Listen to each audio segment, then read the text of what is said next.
Hello, my friends. Today, I just bring about something. It's been put into me for many reasons, which I don't even have the time to explain how many things had to come together for me to do this today, but here it is. Um, as you see, December 13th, 2017, by the timestamp on my phone, this is when I was essentially told to sit down and write this prophecy word for word exactly as I had been given it. And understand, I'm not given these things by anything other than in my mind. For instance, whenever I received things such as this, and it happened primarily 3 or 4 years ago, whenever I would get something like this, I would see in my mind a picture with words on it.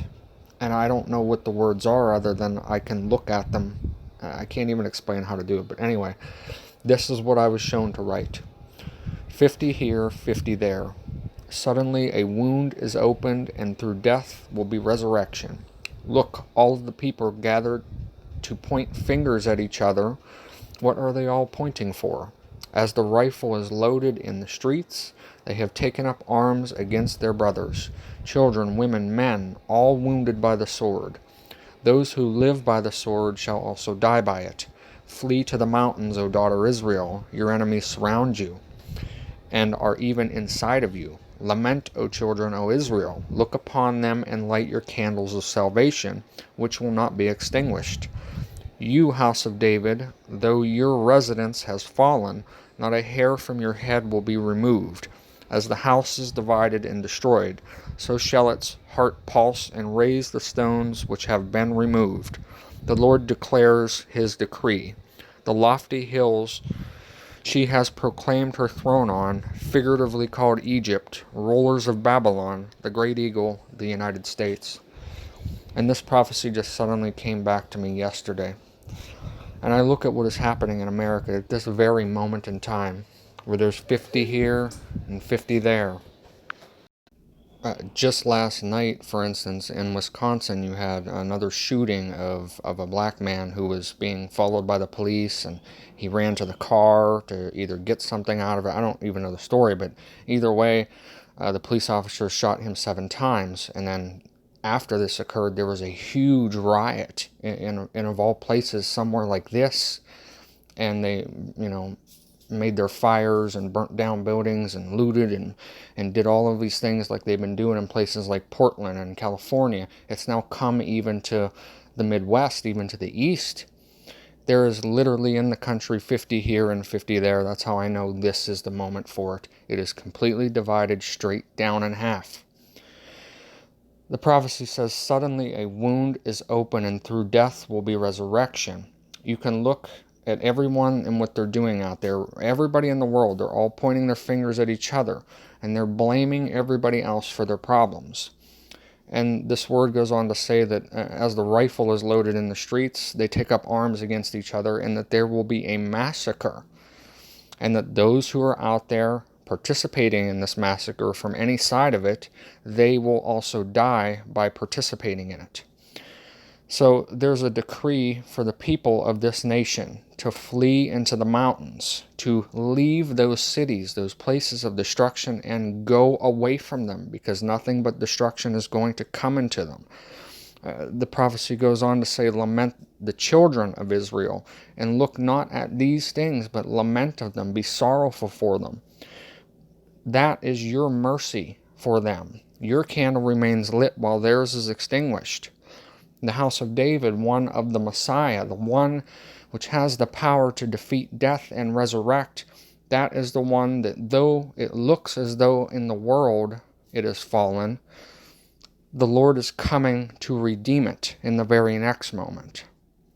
And this is a decree against the rulers of Babylon, that great eagle of the United States.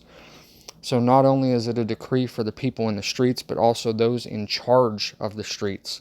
Blood is coming to all of them. You have the Republican National Convention, which just begins today, and you had Donald Trump make a surprise appearance there today. He has been in power for roughly 3.5 years, the same as the Messiah, Jesus Christ, held his ministry over the earth. Donald Trump is the Messiah to the world. He's not my Messiah. He's not your Messiah if you believe in Jesus Christ, but to the world, he is their Messiah, because what is the job of a Messiah? When you put everything else away, a Messiah is one who comes to die as a scapegoat, so that the people who cast all of their sin on him can be forgiven and cleansed by his blood. The world, who points their finger constantly at Donald Trump, everybody blames Donald Trump for everything, not just America, in the whole world now.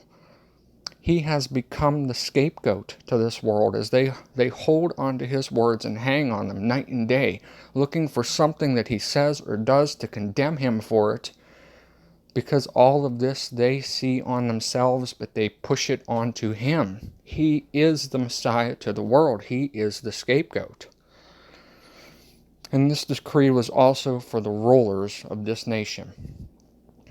And it makes me think, well, if this Messiah that the world has chose, Donald Trump, if the world has chosen him to take the fall so that they may live and be happy in comfort, well, he's going to do it the same way as he did for Jesus Christ, isn't he? About 3.5 years in power, and then let the world have him. And I don't know if it's speaking directly to Donald Trump, but that's what is on my feeling right now. That's what I'm trying to work out. But I put it out here anyway, in case anyone else is given something to see by this, because we all work as a team, we're all parts of the body. But everything that this prophecy said that I wrote 3 years ago, it's all playing out right in this very moment in America. And you can see what happens through it. Back then, people never thought that you'd see everything that you see going on right now. Even 3 years ago, people didn't think that. Yet here it is. What is going to happen right now, I am not certain. But keep on guard and watch, because truly you never know the moment that thief is going to come breaking into your house. Are you ready for him? Is the strong man tied up? My friends, examine the world and know even by the world that there isn't much time left in it. Turn to the one who lights the candle of salvation, the Lord Jesus Christ, the Messiah to the world, and believe upon him. Cast your sin upon him, not on anyone else. Because if you blame anybody else for your problems, other than the Messiah Jesus Christ, you have blamed only yourself, and your own blood, like the one who you blame, will be required for you as well. God bless.